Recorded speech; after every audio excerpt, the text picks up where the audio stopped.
Hello family, welcome back to our channel. তো এখন বাজে সকাল 10টা। এখন থেকেই ব্লগটা শুরু করছি। আমার গলার আওয়াজ শুনে অনেকেই বুঝে গেছে যে হ্যাঁ আমার ঠান্ডা লেগেছে। সত্যি আমার ঠান্ডা লেগেছে, তার সঙ্গে একটু জ্বর জ্বর ভাব। তো তোমাদের সঙ্গে ব্লগ না শেয়ার করতে পারলে আমার সারা দিনটা কেমন যেন যায়, ওর জন্য চলে এলাম ব্লগ শেয়ার করতে। তো ওয়েদারটা দেখো, ওয়েদারটা দেখে আমার আরও যেন খুব সুন্দর লাগছে, মনটা ফুরফুরে লাগছে। শরীর খারাপ হোক আর যাই হোক, ওয়েদার দেখে আমার মনটা আরো ফুরফুরে হয়ে গেছে।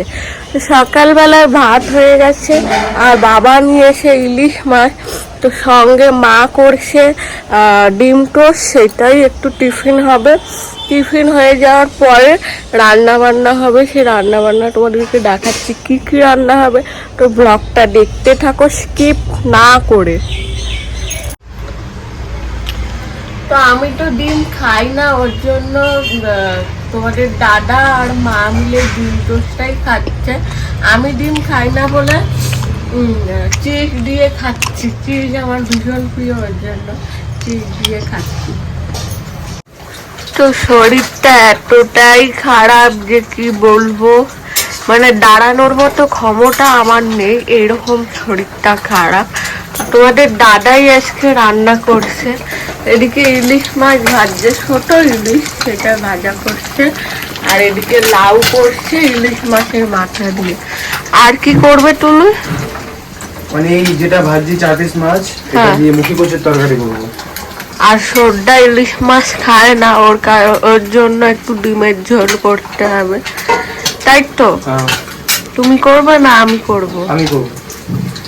তো ডিমের ঝোলটা পাতলা করেই করব, কারণ বাড়িতে বেশিরভাগই সবারই শরীর খারাপ। জানি না ওয়েদারের জন্য হচ্ছে কি, আমি বলতে পারবো না, কিন্তু বেশিরভাগই আমাদের বাড়িতে সবারই শরীর খারাপ। ঠান্ডা লাগা, জ্বর, তার মধ্যে মিস্ত্রি এসছে কাজ করতে, তাদের জন্য চা বসাবো।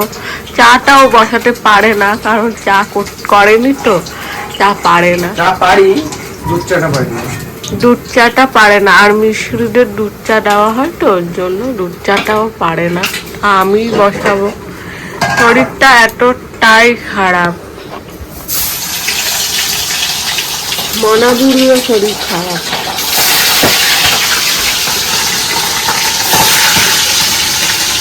মাছ ছাড়ছে দেখো, মাছ ছেড়ে নিয়ে দূরে যাচ্ছে। যাচ্ছ মা? আমি ডাক্তারের কাছে যাচ্ছি। ডাক্তারের কাছে যাচ্ছ? আর তুমি কোথায় যাচ্ছ? দুজনেই যাচ্ছি। তোমার কি হয়েছে? আমার কিছু হয়নি, এমনি যাচ্ছি। মিথ্যা কথা কেন বলছো? তোমারও তো ঠান্ডা লেগেছে, জ্বর এসছে। মনাবুড়ির ঠান্ডা লেগেছে, মানে মা আর বেটিকা সেম প্রবলেম হয়। তো ঠিক আছে, চলো ডক্টরের কাছে যাওয়া যাক, গিয়ে তারপরে দেখছি। যাবে? তো এসে যাবো, কালীতলা যাবো। তাহলে গাড়িতে উঠেই পড়লাম। উঠেই দুই মা মেয়ের এক গাল হাসি। দেখো হাসিটা কতটা একরকম, তাই না? আমি মানে মানে মাঝে মাঝে ভাবি যে মনাবুড়ি কি আমার মতনই হবে। তো দেখা যাক, বড় হলেই দেখা যাবে। ততদিন যেন আমাকে ঠাকুর বাঁচিয়ে রাখে, এই চেষ্টাটাই করি। কেন এই কথা মাঝে মাঝে বলি আমি নিজেও জানি না। তো যাই হোক, ডাক্তার দেখাতে দেখাতে হঠাৎ বৃষ্টি নেমে গেল। বৃষ্টির জন্য দাঁড়িয়ে থাকতেই হলো। তারপর টোটো এসে উঠে পড়লো। প্রচন্ড বৃষ্টি হচ্ছে, বৃষ্টির মধ্যে এই যে এতগুলো অসুবিধা নিয়ে এলাম না বেশি।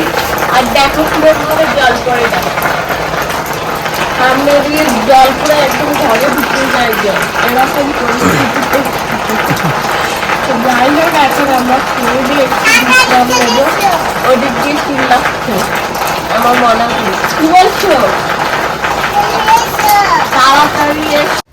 তো হাত পা ধুয়ে দুজন মিলে একসাথে খেতে বসে পড়েছি, কারণ সবারই খাওয়া হয়ে গেছে, শুধু বাবা বাদ দিয়ে। বাবা একটু পরে খায়, কারণ বাবা একটু ঘুমিয়ে নেয়, ওর জন্য। তো খেয়ে নি। তো চলো খাওয়া যাক।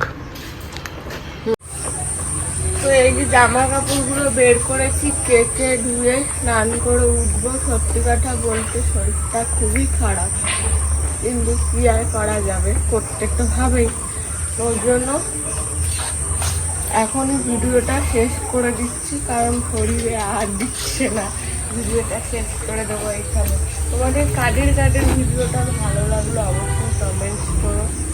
আর মাথায় এটা কন্ডিশনার লাগানো রয়েছে, ওর জন্য এরকমভাবে চুলটা আটকানো, তোমরা কেউ কিছু মনে করো না। আর ভিডিওটা ভালো লাগলে কিন্তু অবশ্যই লাইক করো আর চ্যানেলটা সাবস্ক্রাইব করো। টাটা। Bye bye.